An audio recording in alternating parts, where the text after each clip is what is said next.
Good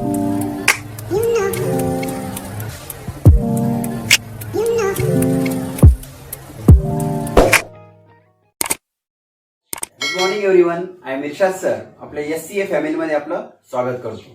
तर friends, last लेक्चरमध्ये आपण मेजरमेंट ऑफ लेंथ हा टॉपिक आपण सुरू केलेला आहे. जर तुम्ही चॅनलवर नवीन असेल तर याच्या अगोदरचे चॅप्टरचे सुरुवातीपासूनचे सगळे लेक्चर्स तुम्ही व्यवस्थित बघा, म्हणजे तुम्हाला पुढे काय चालू आहे हे तुम्हाला लक्षात येईल. ठीक आहे. तर मेजरमेंट ऑफ लेंथ आपण बघितलं होतं. आता आपण थोडासा टॉपिकला पुढे नेणार आहोत, ज्यामध्ये दिलेला आहे डू यू नो मध्ये तुम्हाला काही बेसिक गोष्टी माहित असणं खूप गरजेचं आहे. For measuring large distances. बघा, आता मेजरमेंट ऑफ लेंथ मध्ये आपण स्मॉल डिस्टन्सेस आणि लार्ज डिस्टन्सेस बघितले होते. तर स्मॉल डिस्टन्सेस तुम्ही with the help of scale वगैरे जे काही असेल तुम्ही त्यांनी मेजर करू शकता. बट लार्ज डिस्टन्सला तुम्हाला स्केल वगैरे यूज करता येत नाही, कारण की तुम्हाला planet to planet distance measure करायचं आहे तर तुम्ही स्केलने मेजर करणार आहे का? नाही. म्हणजे डायरेक्ट मेथड त्या ठिकाणी ऍप्लिकेबल नाही. मग त्यासाठी आपण कुठली मेथड वापरली होती? Indirect method, that is called as parallax method. मग आता हे जे लार्ज डिस्टन्सेस आहे यांना युनिट्स या ठिकाणी त्यांचं म्हणणं आहे. Astronomers use the following units, the astronomical units. Okay. तर काय कुठला युनिट वापरतो आपण? Astronomical units. तर सगळ्यात पहिले तुम्ही हे लक्षात ठेवा, AU म्हणजे काय? ऍस्ट्रॉनॉमिकल युनिट. ऍस्ट्रॉनॉमिकल युनिट कशासाठी? For large distance. For large distance. जर तुम्हाला लार्ज डिस्टन्सचं युनिट पाहिजे असेल तर तुम्ही त्याला ऍस्ट्रॉनॉमिकल युनिट्स मध्ये सुद्धा मेजर करू शकता. ओके. आता हा प्रश्न असा आहे, ऍस्ट्रॉनॉमिकल युनिट म्हणजे काय? असा एक प्रश्न तुम्हाला या ठिकाणी पडू शकतो. लार्ज डिस्टन्सेस कशामध्ये मेजर करायचे तर तुम्हाला काय आलं? ऍस्ट्रॉनॉमिकल युनिट मध्ये. बट ऍस्ट्रॉनॉमिकल युनिट म्हणजे काय? तर या ठिकाणी is the mean distance between centre of earth and centre of sun. तर तुम्हाला काय लक्षात ठेवायचंय? ऍस्ट्रॉनॉमिकल युनिट म्हणजे काय? एक मीन डिस्टन्स आहे. कसा डिस्टन्स आहे? मीन डिस्टन्स कशामधला? Between mean distance between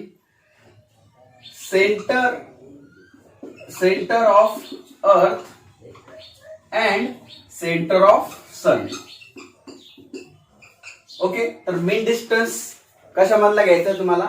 centre of अर्थ आणि सेंटर ऑफ सन या दोघांमधला मीन डिस्टन्स घेतला तर आपण त्याला काय म्हणतो? ऍस्ट्रॉनॉमिकल युनिट्स. तर ऍस्ट्रॉनॉमिकल युनिटची डेफिनेशन तुम्हाला या ठिकाणी क्लिअर झाली असेल. आणि ऍस्ट्रॉनॉमिकल युनिट तुम्हाला कशासाठी वापरायचं आहे? For large distances. ठीक आहे. तर या गोष्टी तुम्हाला क्लिअर झाल्या असतील. काही आणखी आपण गोष्टी जाणून घेऊ. वन ऍस्ट्रॉनॉमिकल युनिट म्हणजे काय? तर वन ऍस्ट्रॉनॉमिकल युनिट म्हणजे या ठिकाणी दिलेलं आहे 1.496 into 10 to the power 11 metre. Okay बाळांनो, या ठिकाणी तुम्हाला वन ऍस्ट्रॉनॉमिकल युनिट MCQs मध्ये विचारू शकता, त्यासाठी तुम्हाला पाठ असणं गरजेचं आहे. एक ऍस्ट्रॉनॉमिकल युनिटची व्हॅल्यू किती असते? 1.496 into 10 to the power 11 metre. ठीक आहे. आता नेक्स्ट आहे लाईट इयर. 1 लाईट इयर दिलेला आहे या ठिकाणी. LY which stands for light year. तर 1 light year equal to 9.46 into 10 to the power 15 metre. तर तुम्हाला आता नेक्स्ट जे दिलेला आहे लाईट इयर. 1 लाईट इयर म्हणजे किती असतं? तर 9.46 into 10 to the power 15 metre. आता लाईट इयर म्हणजे काय हा एक प्रश्न तुम्हाला पडू शकतो. तर light year is the distance travel by the light. is the distance travel by light. Is the distance travel by light in 1 year. Okay. तर एका वर्षामध्ये लाईट किती डिस्टन्स कव्हर करते त्याला आपण म्हणतो लाईट इयर. लाईट इयरची डेफिनेशन काय आहे? Distance travel by the light in 1 year. 1 year मध्ये लाईट किती डिस्टन्स ट्रॅव्हल करणार आहे त्याला आपण लाईट इयर म्हणतो. आणि किती डिस्टन्स ट्रॅव्हल करते 1 इयर मध्ये? 1 light year equal to 9.46 into 10 to the power 15 metre. म्हणजे एवढा डिस्टन्स एका वर्षामध्ये या ठिकाणी लाईट काय करते? कव्हर करते. ठीक आहे. हे सुद्धा तुम्हाला कळालं असेल. आणि आता शेवटचं आहे पर सेकंड म्हणजे काय? Okay. PC which stands for per second. तर पर सेकंड इज द डिस्टन्स. बघा, त्यासाठी तुम्हाला एक डायग्राम या ठिकाणी ड्रॉ करून दाखवतो. बघा, या डायग्राम मध्ये एक बेसिक डायग्राम या ठिकाणी दिलेली आहे.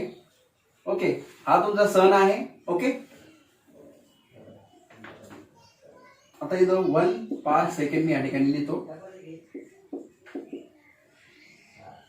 1 ॲस्ट्रॉनॉमिकल युनिट. जर इथं तुमची अर्थ असेल, ओके, इथं तुमची अर्थ असेल आणि हा तुमचा सन असेल, तर सेंटर टू सेंटर डिस्टन्सला आपण काय म्हणतो, ॲस्ट्रॉनॉमिकल युनिट. ठीक आहे. आता अर्थ अशी संचारणमध्ये फिरते हे सुद्धा तुम्हाला माहिती असेल. ओके, आता बाळांनो या ठिकाणी per second is the distance from where 1 astronomical unit. Okay, per second म्हणजे काय, एक असा डिस्टन्स आहे कुठून, फ्रॉम 1 ॲस्ट्रॉनॉमिकल युनिट्स सबस्टेन an angle of 1 second of earth. म्हणजे पर सेकंड एक हा डिस्टन्स आहे बघा या डायग्राम मध्ये. पर सेकंड हा असा डिस्टन्स आहे. कुठून हा डिस्टन्स, फ्रॉम ॲस्ट्रॉनॉमिकल युनिट. कुठून आहे हा डिस्टन्स, फ्रॉम ॲस्ट्रॉनॉमिकल युनिट. आणि पुढे त्यांनी काय दिलेलं आहे, an angle of 1 second of arc. आणि किती अँगलवर तुम्हाला कन्सिडर करायचंय, 1 सेकंड ऑफ आर्क. याला 1 डबल डॅशला काय म्हणलं जातं, 1 सेकंड ऑफ आर्क. म्हणजे तुम्ही या ठिकाणी मेजरमेंट करून 1 सेकंड ऑफ आर्क अँगल घेतला आणि हे अशी डायग्राम तुम्ही जोडून घेतली, तर हा जो डिस्टन्स भेटणार तुम्हाला पर सेकंड भेटणार. आणि 1 पर सेकंडची पण व्हॅल्यू त्यांनी या ठिकाणी फाइंड आउट केलेली आहे, जी आहे तुमची 1 पर second equal to 3.08 into 10 to the power 16 meter, which is also equal to 3.26 light year. असं सुद्धा तुम्ही त्याला लिहू शकता. तर बाळांनो ह्या गोष्टी तर तुम्हाला सांगायची गरज नव्हती, हे तुम्ही सेल्फ प्रॅक्टिस साठी किंवा सेल्फ स्टडी साठी करायला हव्यात. बट या ठिकाणी मी तुम्हाला थोडंसं सांगून दिलेलं आहे, जे तुम्हाला माहिती असणं खूप गरजेचं आहे. तर तुम्ही हे व्यवस्थित नोट डाऊन करून घ्या आणि काही अडचण असेल तर तुम्ही नक्कीच विचारा. Explain how the size of planet or star major. बघा, साइज ऑफ प्लॅनेट किंवा आपण त्याला स्टार म्हणतो, ते आपल्याला काय करायचे आहे, मेजर करायचे आहे. ओके, आता कशी मेजर करायची हे तुम्हाला या ठिकाणी बघायचं आहे. How the size of planet or star major. Size आपण त्याची कशी मेजर करणार दिलं आहे. छोटासा पॉइंट आहे, जर लक्ष दिलं तुम्हाला कळेल. मी या ठिकाणी एक्सप्लेन करतो. बघा, to determine the diameter of planet or star, two diametrically opposite points of the planets are view from the same observatory. Okay, पहिला पॉइंट या ठिकाणी दिलेला आहे तुम्हाला. सपोज हा तुमचा एक प्लॅनेट असेल, याला मी प्लॅनेट म्हणतो, प्लॅनेट किंवा तुम्ही त्याला स्टार म्हणू शकता. हा तुम्हाला याचं जर तुम्हाला डायमीटर मेजर करायचं असेल तर डायमीटर म्हणजे हा झाला डायमीटर. या ठिकाणी आपण AB ला काय म्हणू, डायमीटर. तर हा डायमीटर जर तुम्हाला मेजर करायचा असेल तर त्यांचं म्हणणं आहे तुम्हाला हा प्लॅनेटला काय करावं लागेल, planet are view from the same observatory. म्हणजे तुम्हाला प्लॅनेटला एकाच ठिकाणाहून बघावा लागेल. म्हणजे इथं तुम्ही आहात, सपोज ही तुमची पोझिशन आहे ऑब्झर्वेटरीची, तुम्हाला असं बघावं लागेल. बघा, म्हणजे एकाच पोझिशनवरून 2 अपोजिट पॉइंटला तुम्हाला काय करायचं आहे, बघायचं आहे या डायरेक्शन मध्ये. ठीक आहे, हा तुमचा फर्स्ट पॉइंट आहे. आता याच्यामध्ये सेकंड पॉइंट काय, if D is the diameter of planet. या D ला आपण काय म्हणू, डायमीटर ऑफ द प्लॅनेट किंवा मग स्टारचा. And angle subtended by at any single point on the earth is called as angular diameter of the planet. त्या ठिकाणी आपण एक अँगल कन्सिडर करू, ज्याला आपण म्हणू अल्फा. या अँगलला काय म्हणू आपण, अल्फा. तर या 2 वेगवेगळ्या पॉइंटला तुम्ही एका पर्टिक्युलर पोझिशनवरून बघत आहात, तिथे किती अँगल सबस्टेंड होत आहे, अल्फा. आणि हा जो डिस्टन्स आहे ज्याला आपण काय म्हणतो, D म्हणतो, हे सुद्धा आपण बघितलेलं होतं. मग बाळांनो आता मला तुम्ही सांगा अल्फा बरोबर काय येईल. देअरफॉर अल्फा बरोबर, तर आपण अँगलचा फॉर्म्युला काय बघितला होता, आर्क लेंथ अपॉन रेडियस. आपण अँगलचा फॉर्म्युला काय बघितला होता, आर्क लेंथ अपॉन रेडियस. मग आर्क लेंथ कोण असतं, अँगलच्या समोरील बाजू. कोण आहे तुमचं, स्मॉल d. आणि रेडियस हा तुमचा सेंटर पॉइंट असेल, बरोबर आहे. असा सर्कल ड्रॉ होणार. आता हे आपलं झालेलं आहे अगोदरच्या लेक्चरमध्ये. आणि रेडियस म्हणजेच तुमचा कोण असणार, कॅपिटल D, बरोबर आहे. तर अशा प्रकारे अल्फा बरोबर काय आलं तुमचा, small d upon capital D. म्हणून मला जर स्मॉल d लागत असेल, कारण मला प्लॅनेटची साईज मेजर करायची, म्हणजेच मला त्याचं काय मेजर करायचं आहे, डायमीटर. तर डायमीटर बरोबर या ठिकाणी काय येईल माझं, अल्फा d. म्हणजे कुठल्याही प्लॅनेटची तुम्हाला जर साईज मेजर करायची असेल तर तुम्हाला त्याचं काय मेजर करायचं आहे, डायमीटर. तर त्या डायमीटरचा फॉर्म्युला काय आहे, अल्फा इंटू d. या दोघांचं मल्टिप्लिकेशन केलं तर तुम्हाला डायमीटर भेटेल आणि डायमीटर वरून तुम्हाला प्लॅनेटची साईज भेटणार आहे. कारण एवढा मोठा प्लॅनेट तुम्ही कुठं हातामध्ये तर पकडू शकत नाही किंवा कुठल्या वेट मशीनवर तर ठेवू शकत नाही, कशी साईज मेजर करणार त्याची? त्यासाठी ह्या ज्या गोष्टी आहे त्या तुम्हाला फक्त इनडायरेक्ट मेथडनीच करता येतात आणि त्यासाठी हे वेगवेगळे थेरीज आहे, फॉर्म्युलेज आहे जे तुम्हाला लर्न करायचे आहे. मेजरमेंट ऑफ लेंथ मध्ये आपण लार्ज डिस्टन्सेस साठी पण कसे फॉर्म्युले बघितले होते ते लेक्चर्स तुम्ही एकदा व्यवस्थित बघा, म्हणजे ह्या पुढच्या गोष्टी काय चालू आहे हे तुम्हाला अंडरस्टँड होतील. ठीक आहे, पुढे त्यांनी काय दिलेलं आहे, name the devices use to measure very small distances such as atomic size. आता स्मॉल डिस्टन्सेस कोण आहे बाळांनो? Atomic size. आता ॲटॉमिक साईज म्हणजे कसे डिस्टन्सेस आहे? स्मॉल डिस्टन्सेस आहे. कशा डिस्टन्सेस आहे? Small distances. Okay, small distances कोणाचं असतं? ॲटॉमिक साईजचं. तर स्मॉल डिस्टन्स कुठल्या डिव्हाइसने आपण मेजर करू शकतो? एक सिंपल प्रश्न या ठिकाणी दिलेला आहे, तर त्याचा आन्सर आपण जाणून घेऊ. काय आहे बघा, सगळ्यात पहिला आहे इलेक्ट्रॉन मायक्रोस्कोप. कोण आहे?